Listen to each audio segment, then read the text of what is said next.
O caminhão Mercedes-Benz L608 foi vendido no Brasil por 16 anos. A quantidade que entraria em circulação e grande resistência desse projeto faria ele presente nas ruas 35 anos após ter sua produção encerrada. E neste vídeo vamos contar sua história completa, com detalhes que provavelmente você ainda não sabe, além de curiosidades e versões mais peculiares que existiram. E ao final do vídeo, conte pra gente o que mais fez falta nesse caminhão aqui no Brasil. Bem-vindo ao canal, já deixa aí um like.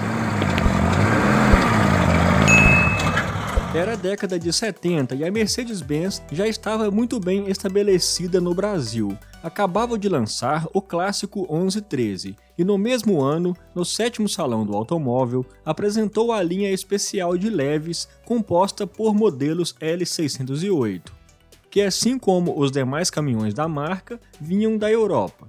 Naquela ocasião, tratava-se apenas de uma antecipação a seu futuro lançamento no país, sendo apresentado na versão caminhão, furgão e micro-ônibus. Porém, o lançamento oficial só ocorreria no ano de 72, tendo a marca desistido de trazer seus furgões e micro-ônibus próprios, trazendo apenas o caminhão, denominado L608D, e chassis para micro-ônibus LO608D, que vinha com a parte da frente da cabine com ou sem para-brisa, destinado à implementação por terceiros. A nomenclatura, como era padrão da Mercedes, era composta pelo tipo de cabine, L para cabine avançada ou semi-avançada, o 6 referente a 6 toneladas de peso bruto total, e o 08 referente à potência, que ficava na dezena dos 80 cavalos, que no caso dela eram 85 cavalos de potência líquida, e por fim complementado com o D, que na ocasião era referente ao combustível diesel. O funcionamento a diesel, inclusive, era um grande diferencial dos caminhões Mercedes na época, que se aproveitava para exaltá-los em suas publicidades, pois era muito comum ainda os caminhões a gasolina. No caso dos leves, o 608 chegava para enfrentar no mercado, naquele ano, apenas Ford F350 e Dodge D400, ambos a gasolina. O motor da 608 era o OM314, que era uma versão do OM352 do 1113 com 2 cilindros a menos, um 4 cilindros de 3.784 cm3, que gerava 24 kgfm de torque a 1.800 RPM e 85 cavalos a 2.000 RPM. A transmissão Mercedes G2 de 5 marchas sincronizadas. O peso bruto total era de 6 toneladas e inicialmente havia duas distâncias entre eixos diferentes, de 2,95 m e 3,5 m.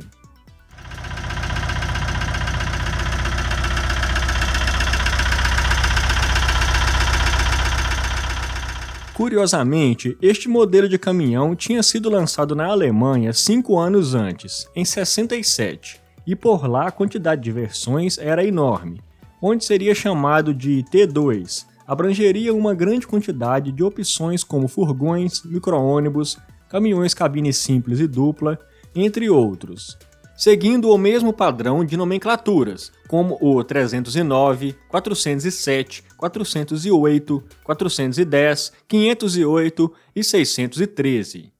Pois além de terem pesos brutos totais diferentes, também tinham mais opções de motores. Além do mesmo OM314 do Brasil, os OM621 de 2 litros, OM616 de 2,4 litros e também algumas versões a gasolina nos veículos de 4 toneladas. Já a L613 foi a versão mais potente, que recebeu o motor 6 cilindros OM352 de 130 cavalos, o mesmo utilizado no 1113. Essa linha de leves também já havia chegado na Argentina, no ano de 69. No Brasil, como a Mercedes não havia trazido seus micro-ônibus de fabricação própria, A Caio, brasileira que na época alcançava o posto de maior indústria de carrocerias da América Latina, teve então a grande oportunidade de valer-se dos modelos de micros e furgões da Mercedes alemã, sendo a primeira brasileira a apresentar esses veículos com os recém-lançados caminhões leves Mercedes L608, lançando uma série de versões de carroceria para equipá-los. Inicialmente foram batizados de Verona, utilizando a dianteira da cabine fornecida pela Mercedes e era composta por diversas versões.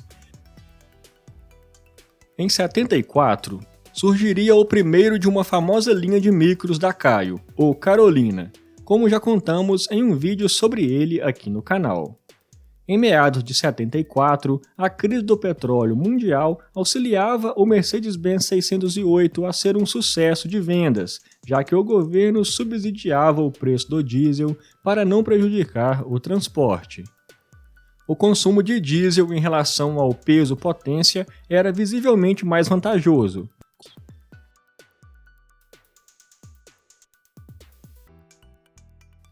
Interessante que na linha do ano de 74, a Toyota Bandeirante passaria a receber o mesmo motor OM314 da 608.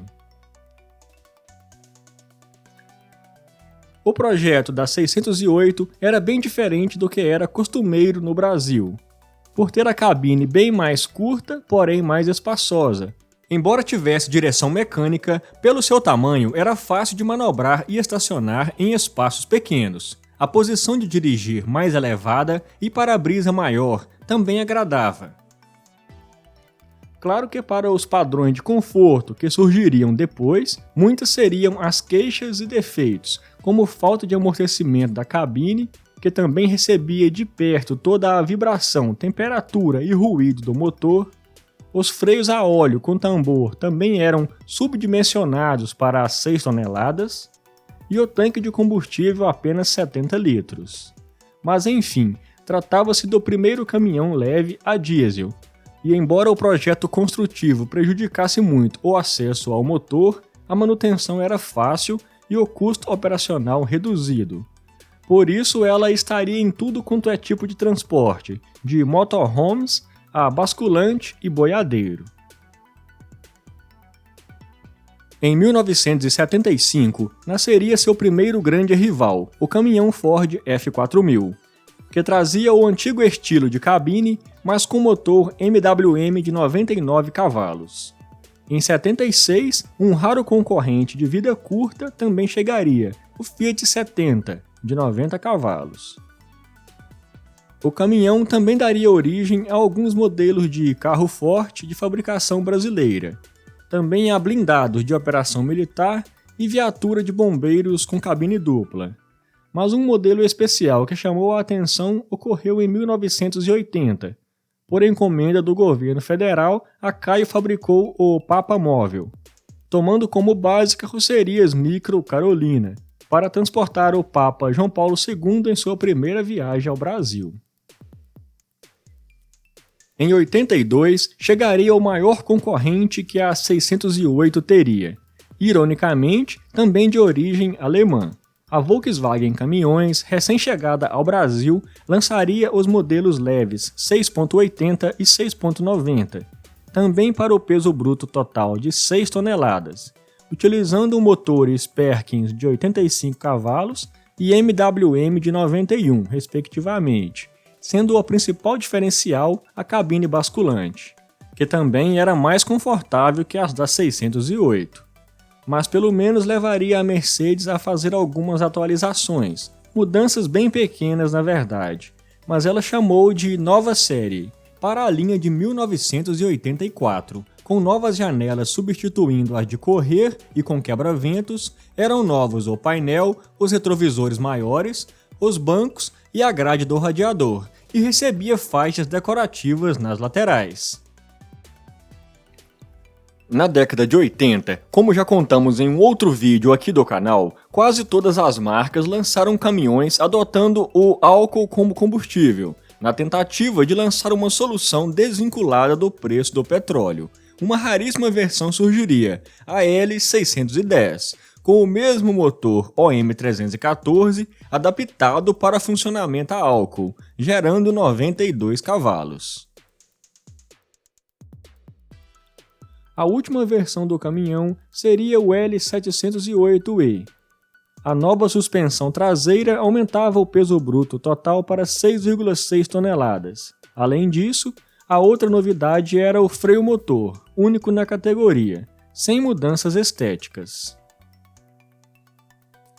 No ano de 88, após 16 anos de fabricação do 608, já na versão 708, nasceriam seus sucessores, também copiando as versões europeias, o L709 e L912, com o motor OM364 de 4,9 litros e 90 cavalos, e agora com opção turbo de 122 cavalos, nova cabine e direção hidráulica de série.